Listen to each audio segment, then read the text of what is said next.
Oke, jadi pada pengujian yang pertama ini, jadi pengujian pada modul fingerprint untuk menghidupkan sepeda motor sebagai fungsi tambahan pada keamanan sepeda motor.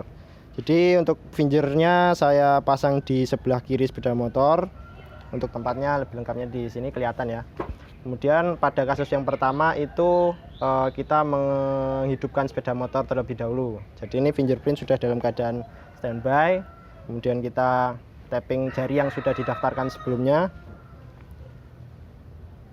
Oke, sepeda motor sudah hidup. Kemudian untuk yang kedua, kita menghidupkan sepeda motor.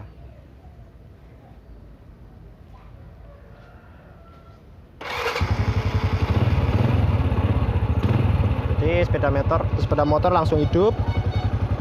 Kemudian apabila sudah hidup, kita mau mematikan kendaraan, kita tinggal tapping lagi sekali.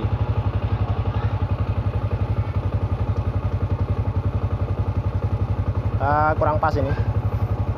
Nah, seperti itu. Jadi berdasarkan data sidik jari yang sudah kita daftarkan sebelumnya, bisa untuk mengakses atau menghidupkan sepeda motor dan mematikan sepeda motor, seperti itu. Jadi ini sebagai user kedua, apabila semisal saya jadi user pertama, kemudian ini bagian dari keluarga atau mungkin teman kerabat yang sering dekat sama kita mau menggunakan sepeda motor kita. Jadi otomatis kita sudah mendaftarkan dulu data sidik jarinya seperti apa. Nanti yang bisa mengakses sepeda motor ini yang sudah kita daftarkan sidik jarinya pada modul fingerprint. Monggo Mas Ajis bisa dicoba dulu, saya delay di load. Ini.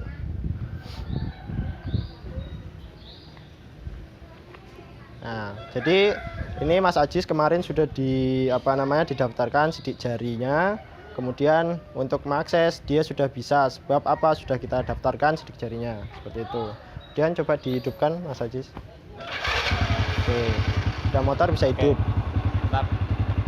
Kemudian sama kasusnya, semua yang sudah mendaftarkan sidik jari dia dapat akses penuh, bisa menghidupkan, bisa mematikan, seperti itu. Dimatikan Mas Ajis. Oke, seperti itu. Jadi ini salah satu proses di mana langkah awal mendaftarkan sidik jari pemilik sepeda motor. Jadi ambil satu contoh dari Mbak Rokim, sang pemilik owner KRT Kediri. Nanti didaftarkan dulu fingernya seperti apa. Mari kita lihat. Oke, di sini kita masukin dulu program enroll untuk mendaftarkan sidik jarinya. Kita compiling dulu. Oke, bila sudah kita upload. Kemudian kita masuk ke serial monitor. Nah, sebentar. Di sini kita masukkan sebagai sampel 3. Nah, kita masukkan sebagai sampel 3. Oke, boleh di tab. Oke, diangkat lagi. Oke, sidik jari pada fingerprint sudah terdaftar. Jadi untuk ID 3 nanti untuk Mbak Rokim ini sudah terdaftar. Kemudian oke, seperti itu proses pendaftarannya. Oke, jadi di rangkaian modul fingerprint dan GPS-nya nanti instalasinya saya taruh di jok motor. Sementara saya taruh di jok motor. Untuk rangkaian yang pertama kita mulai dari yang fingerprint dulu. Jadi untuk yang fingerprint itu ada di dalam kotak ini, ini mohon maaf nggak bisa dikeluarin karena sudah tersambung kabel ngepres. Nah ini kalau bisa dilihatin sedikit nih. Ini di dalam itu ada komponennya, ada Arduino Uno, kemudian ada modul relay 2 channel sama kabel-kabel jumper. Untuk fingerprintnya saya taruh di luar untuk akses penggunaan, seperti itu. Jadi di sini komponen yang pertama itu mulai dari Arduino fingerprint. Modul fingerprintnya itu saya taruh di bagian samping sepeda motor. Jadi di sini untuk pengaksesannya. Kemudian di dalam ada 4 kabel yang dari modul fingerprint, yaitu yang pertama ada ground itu nanti masuk ke ground di Arduino, sedangkan untuk RX-nya nanti masuk di pin nomor 3 di Arduino, nanti skemanya saya tampilkan. Kemudian ada pin nomor 2 itu nyambung ke TX pada fingerprint. Kemudian ada satu lagi VCC itu masuk ke 5 volt 3,3 volt pada Arduino. Kemudian ada lagi di dalam sini itu untuk ini kabel output dari relay. Sebelum kabel output dari relay, untuk relaynya sendiri itu ada 4 kabel juga. Untuk relay dengan Arduino-nya itu ada 4 kabel. Jadi untuk kabel yang pertama kabel pin 12 itu untuk relay nomor 2, jadi untuk pengaktif starter, double starter pada sepeda motor. Sedangkan untuk pin 8-nya yang menuju ke in 2 pada relay itu digunakan untuk on off kontak sepeda motor. Kemudian ada ground jadi antara relay sama Arduino dihubungkan. Kemudian untuk VCC pada relay itu dihubungkan ke pin 5 volt pada Arduino. Nah, nanti skemanya lebih jelas ditampilkan. Kemudian untuk output dari relay sendiri ini menggunakan 3 kabel. Jadi untuk yang kabel oranye ini sebenarnya ini warnanya merah, cuma pada penggunaannya ini kita menggunakan kabel seadanya, soalnya seadanya oranye. Jadi oranye ini kabel kontak yang dari relay 1 untuk fungsi kontak. Kemudian untuk yang abu-abu ini sebagai kabel di relay 2, yaitu berfungsi sebagai starter. Kemudian untuk yang hitam ini sebagai arus masuk atau arus positif dari kelistrikan sepeda motor yang berasal dari acu atau aki.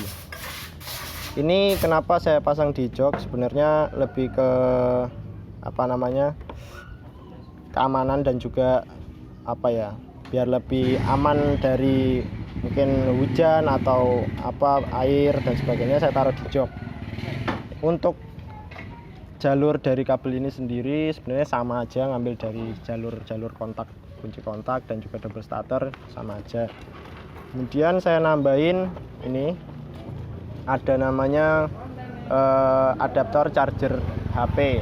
Jadi ada adaptor charger HP yang dihubungkan ke aki seperti ini.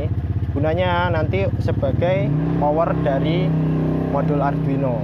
Jadi Arduino ini bisa hidup apabila diberi power dari aki seperti itu. Kemudian untuk GPS-nya, rangkaian GPS-nya itu seperti ini. Jadi ini relay yang saya pakai itu model LK720 dengan 4 kabel. Pertama untuk kabel hitam ini sebagai minus atau negatif dari jalur kelistrikan. Kemudian untuk kabel merahnya ini itu sebagai tegangan positif.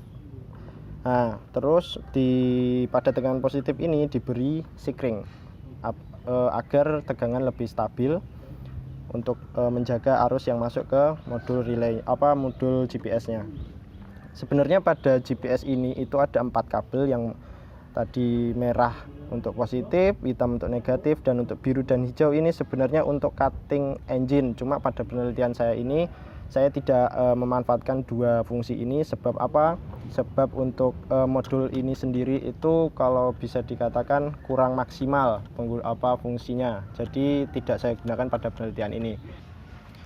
Jadi untuk mengaplikasikan pada GPS-nya sendiri itu kita dibantu sama aplikasi bawaan dari LK720, yaitu 356 GPS. Pertama kita buka dulu, kemudian memasukkan email pada laman login. Itu emailnya sendiri tertera di GPS-nya di alatnya. Kemudian untuk passwordnya itu kalau untuk yang standar bawaan 1 sampai 6. Jadi 1 2 3 4 5 6 seperti itu. Kemudian untuk tampilan dari 356 GPS sendiri itu seperti ini. Jadi ini lokasi saya berada di bengkel KRT di Mojoroto Gang 9. Cuma memang kelemahan dari GPS ini sendiri, tingkat akurasinya kurang lebih masih terpaut sekitar 100 sampai 200 meter dari lokasi sebenarnya. Nah, seperti ini. Cuma untuk tingkat keberhasilan dia mendeteksi mengirimkan sinyal pada waktu yang sama real time. Jadi di sini 15.09, untuk komunikasi hitamnya dia di 15.07. Kemudian untuk positioning time-nya di 15.02. Jadi ada terpaut beberapa detik, beberapa menit seperti itu. Kemudian untuk lokasi address-nya ini di Kediri, Jawa Timur, Indonesia. Seperti itu. Still 7 minute ini aslinya artinya itu dia tetap on standby sudah selama 7 menit. Soalnya tadi sempat saya off-kan dulu. Kemudian ini statusnya online karena sudah on. Kemudian ada trajectory itu riwayat. Jadi riwayat kita lokasi GPS sebelumnya di mana kita bisa memilih dari sini. Nah, seperti ini. Mulai dari the day before yesterday kan berarti hari sebelum kemarin, atau yesterday kemarin, kemudian sekarang 1 jam yang lalu, dan ada data yang lain seperti itu. Kemudian fence ini fitur untuk membatasi radius berapa meter dari lokasi kendaraan. Ini fitur membatasi. Jadi kita buat pagar. Ini kan fence artinya kan pagar, jadi kita membuat batas seperti itu. Cuma kemudian ada detail. Nah, detail ini untuk detail dari aplikasi ini beserta list detail untuk alatnya. Untuk fitur-fitur yang lain ini sebenarnya untuk fence itu saya tidak menggunakan, soalnya alat yang saya gunakan di sini yang LK720 itu kurang maksimal penggunaannya. Jadi kelemahannya seperti itu. Cuma untuk nanti ada saran alat seperti apa nanti akan saya sertakan. Terima kasih. Oke, cukup sekian untuk penggunaan dari aplikasi ini sendiri.